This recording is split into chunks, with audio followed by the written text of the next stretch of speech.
हे अर्जुन, धन और संपत्ति केवल इस संसार के भौतिक साधन हैं। ये शरीर और मन की इच्छाओं को पूरा करने का माध्यम हो सकता है, परंतु इनका आधार कभी स्थायी शांति नहीं बन सकता।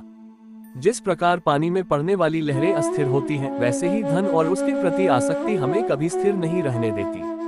मैंने कहा है, कर्मण्येवाधिकारस्ते मा फलेषु कदाचन, अर्थात तुम्हारा अधिकार केवल कर्म करने में है, उसके फल की चिंता करना तुम्हारा कार्य नहीं। धन पाने की लालसा में या उसे खोने के भय में तुम्हारा मन व्याकुल होता है। इस व्याकुलता से मुक्त हो जाओ और केवल अपने कर्म पर ध्यान दो। जब तुम निष्काम भाव से कर्म करोगे तभी शांति और संतोष मिलेगा। हे प्रिय, तुम ये समझो कि यह शरीर नश्वर है, परंतु आत्मा अमर और अजेय है। धन का अस्तित्व केवल इस शरीर तक है। आत्मा को धन, संपत्ति या भौतिक सुखों की आवश्यकता नहीं। जब तुम आत्मा का साक्षात्कार करोगे तभी सच्चे सुख का अनुभव होगा। मैंने कहा है, यो न हृष्यति न द्वेष्टि न शोचति न कांक्षति। संतोष ही सबसे बड़ा धन है।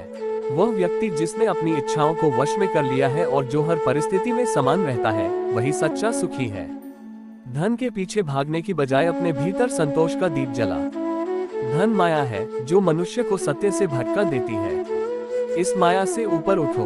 तुम्हारी सच्ची शक्ति तुम्हारे विचारों और कर्मों में है, न कि उन भौतिक वस्तुओं में जिन्हें तुम अपना समझते हो। जो भी इस संसार में होता है वह मेरे विधान के अनुसार होता है। यदि आज धन नहीं है तो ये भी मेरी योजना का हिस्सा है।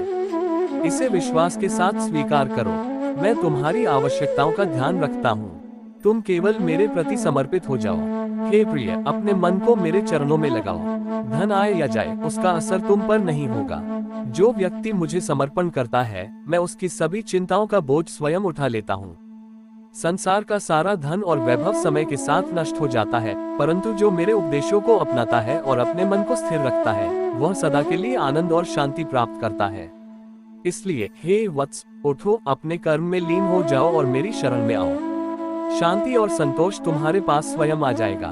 हे अर्जुन, जो धन की चिंता में व्याकुल रहता है, वह स्वयं को माया के जाल में फंसा लेता है। ये जान लो कि धन एक साधन है, लक्ष्य नहीं। धन को पाकर भी मनुष्य सच्चा सुख नहीं पाता, क्योंकि उसका मूल स्वभाव आत्मा से जुड़ा है, न कि इन भौतिक वस्तुओं से। मैंने कहा है, तुम्हारा अधिकार केवल कर्म करने में है, उसके फल की चिंता मत करो। जब तुम अपने कर्म को निष्काम भाव से करोगे तो धन आएगा या नहीं, इसका तुम्हारे मन पर प्रभाव नहीं पड़ेगा।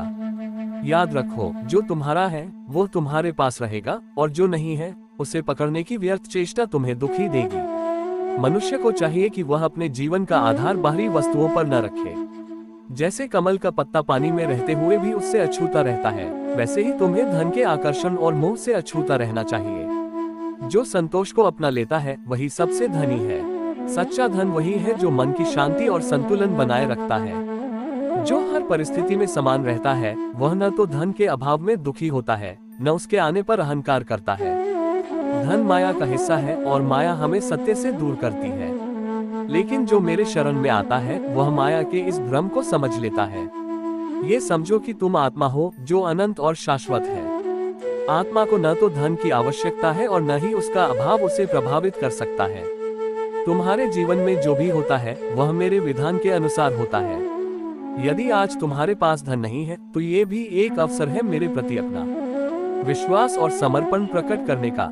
जो मेरे शरण में आता है उसकी सभी चिंताओं का बोझ मैं स्वयं उठा लेता हूँ। इसलिए हे वत्स, अपने कर्म को ही अपना धर्म मानो। फल की चिंता छोड़कर अपने कर्तव्य पर ध्यान केंद्रित करो।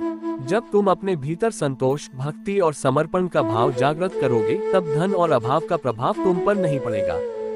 शांति और सुख तुम्हारे पास स्वयं चले आएंगे।